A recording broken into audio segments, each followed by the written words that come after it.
Do you ever forget how to be alive? Not alive like you aren't breathing because obviously you're breathing, but forget to be alive like you forget you aren't flying. It's like if you spend too long dreaming, you'll forget to wake up. Then once you do wake up and you find yourself, you begin to romanticize being lost.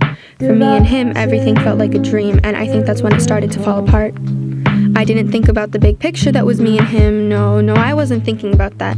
I didn't need to think about the picture that was torn around the edges or how each building was taller than the last, because the building wasn't the important part. The important part was that the building had 8 rows of 5 windows and one of them was cracked, but I don't think you would have seen it unless you were looking. I was looking. The crack in the window was small, like a rock or an avalanche had caused it, and it looked hurt.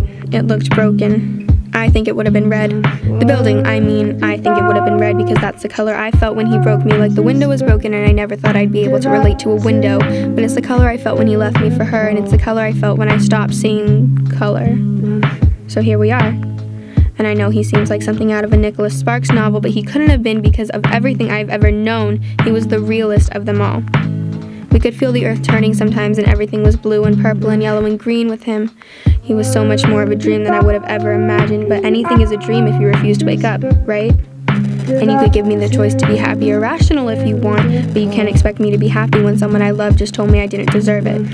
Rational was yellow, and then it was brown, and then it was black, and everything was black and everything was white because color disappeared when you don't know how to love or when you love someone in the wrong ways. Sometimes I feel like he may have been the end of everything. Like if I decided to jump onto a moving train or off an airplane or in front of a car racing at 90 down a highway, it wouldn't affect me because he was the end of everything. Or maybe he wasn't the end and I would die from not pulling a parachute out, so if he wasn't the end, he's the closest thing I'll ever see to it. So I think when it's over, it'll just be over. It's tragic the way things end before you get a chance to hate them, and I'll never like endings, and that isn't his fault, and it isn't his fault that he could never feel pink or orange or any color that showed me something mattered. I don't know if it matters anymore, but I really did love him. I'm sure he could see every color and he deserved it because he should be the one to make it out alive. Not me, not the one who can't even make it out to breathe. I was too afraid to want anything for myself before. I was too afraid to try and be something more than someone who is afraid. I don't want to be afraid. I want to love myself unconditionally and without ties, but how am I supposed to do that when the universe that was created around us will never just stop and look at me and say, "Hey, I just want to tell you that you're really pretty." Thank you.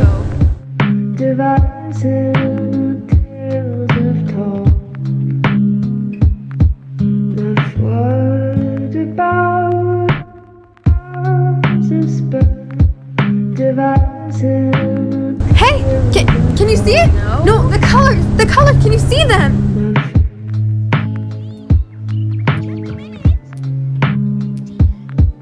I'll never catch him while I missed. Curious butterflies. You mean bread and butterflies? Oh, yes, of course.